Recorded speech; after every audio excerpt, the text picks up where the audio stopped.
Hey friends, welcome back to Flourishing in Faith. If you're on your daily walk, drive to work or school, or simply just making dinner, I pray these conversations bring glory to God and ultimately draw you closer to Him. I decree that your relationship with Jesus will flourish and faithful fruit will be the evidence of that. Alrighty friends, welcome back to PodcastMAS Day 16. Today we are talking about money. Well, we aren't, Jesus is. Jesus did. And it's all in red letters, this chapter. And Jesus is, He talks about a parable and talks about two parables specifically about money and about a word that he calls mammon, which is another way of saying money. It talks about the control of money that it has over us and that we are either controlling money or it's controlling us. And I had read that in my Bible has little commentary things, and I was reading that and I was like, whoa, that is so very true, that we are either controlling money or it is controlling us. So which one is it? So in chapter 16 verses 1 through 14, it says the parable of the unjust steward. And in this parable, this person was a rich man who had an accusation about him, and that the accusation was that he was wasting his goods, wasting what he was being given.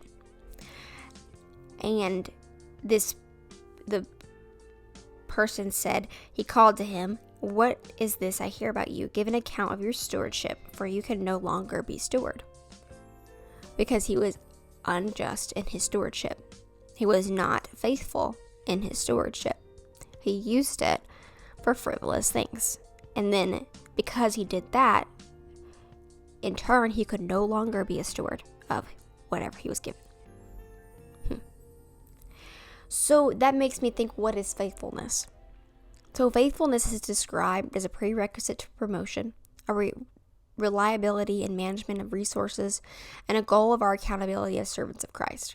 God calls us to be faithful. I just pray that there would be a generation of people that be faithful to God. They would not, I think of faithfulness, I also think of faithfulness in a sense of being faithful to your partner, to your spouse, not rejecting them, not cheating on them, but being faithful. And that's exactly what God has us to be. He calls us to be. He calls us to be a reliable. Are we reliable people, especially with our money? Are we reliable with our money, or are we selfish with our money? Because this money is not ours. Because one thing that Jesus really has to kind of talk to the Pharisees is that this money is not yours. It is a gift from God.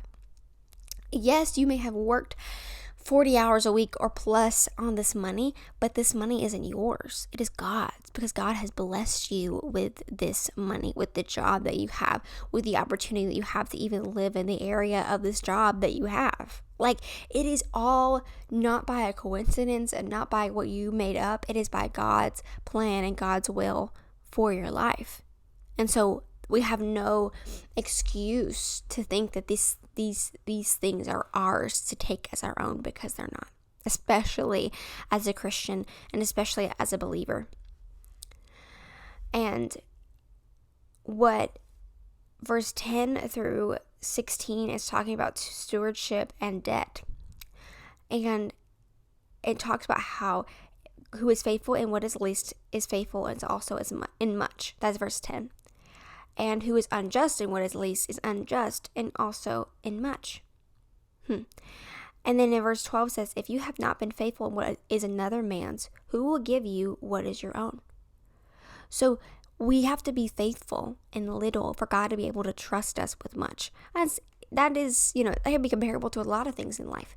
That not necessarily just money, but obviously, if you go to a new job, and you're learning all these new skills, the boss is not going to give you the hardest skill first. No, he's going to give you little upon little upon little until you can build yourself up and learn enough to be at a point where you can hold enough and not crash and not break down. That is exactly what Jesus wants for you. He wants you to be stable people. He wants us to be stable. and not necessarily just in our mental state, but also in our finances. And how do we do that? A simple stewardship formula is to pay God, to give to your tithes, to pay yourself, to save money, and to pay your bills. Being trustworthy in these matters opens the door to greater spiritual wealth. And that greater spiritual wealth is talking about wealth laid up in heaven for you. That greater spiritual wealth is going to come because God can trust you with the matters of this world, the greater wealth of the world. So the wealth of the world, this obviously will pass away. And it's not something that we should pursue, but it's something that I feel like God would rather the wealth of the world be in the hands of the righteous, to be able to spread the gospel, to be able to advance the kingdom, rather than the wealth of the world be in the wicked. And so we have to be prepared for that. And we have to, if that is something that is our blessing, if that's something that God's wanting us to store, we have to be stewarding what's our little right now. And something that I thought I'd bring up that I have actually been discussing with my mom before, and actually my boyfriend too, is I don't know if financial freedom is something that is guaranteed ever as a believer. Because I don't think that this life is ever going to be free, because we are free in Christ, but in the physical, I don't think that we're going to be in a necessarily eternal state of freedom until we get to heaven. And so I don't think we should get comfortable in our money. When we're in a comfortable space in our money, I feel like that's where we should give. We should give ever more, because I don't ever want to be in a space where I'm too comfortable with what I have and then I don't give what I should. And so I'm like, well, where is that financial freedom come in? I think the financial freedom is not necessarily having more than enough money. It's having just enough money to pay your bills, to pay yourself, and to pay God. And then that's it. Not anything extra, not the Lamborghini, not all the things. And I feel like that is what financial freedom is, that our debts are paid, that we are free in that sense, but it's not in a sense of freedom that we can go do frivolous living. And I'm like, boom. Because I feel like in some senses, I thought of that. I thought of getting into real estate and getting all these houses and getting all these things, and, maybe doing like investment properties and all that kind of stuff. And yes, that's something that some people do, and that is great for them. But I'm like, what is the point in that? If that's not what God's calling me to do, I'm not going to waste my money, waste my efforts when I could see a profit ahead, and that's my goal. If a profit ahead is my goal, that shouldn't be it. My goal is Christ. My goal is seeking to advance his kingdom. And if money is that goal, and if a money line is that goal, then I don't want that goal. And I've just had to really change my perspective on money, especially as I've gotten older. Alrighty, and then verse 14 through 18, it describes the Pharisees as being lovers of money. And in verse 15, Jesus is saying how God knows your heart behind this. And then in 16, Jesus says that he has come to preach and everyone is pressing into him. So these Pharisees, they're lovers of money, they're lovers of praise. And Jesus is saying, no, you need to press into me. I'm preaching, I'm here, I'm right in front of you. You need to press into me and not be lovers of anything else but me. And then in verse 19 through 31, it has the parable of the rich man and Lazarus. So the rich man was obviously the Pharisees represented, and then the Lazarus was also the poor people and the lame and the blind represented.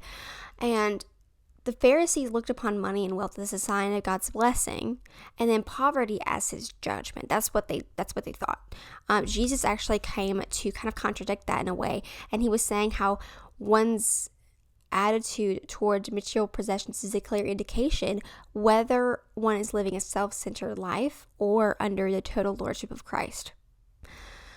Okay, I'm going to read that again. One's attitude towards material possessions is a clear indication of whether one is living a self-centered life or under total lordship of Christ.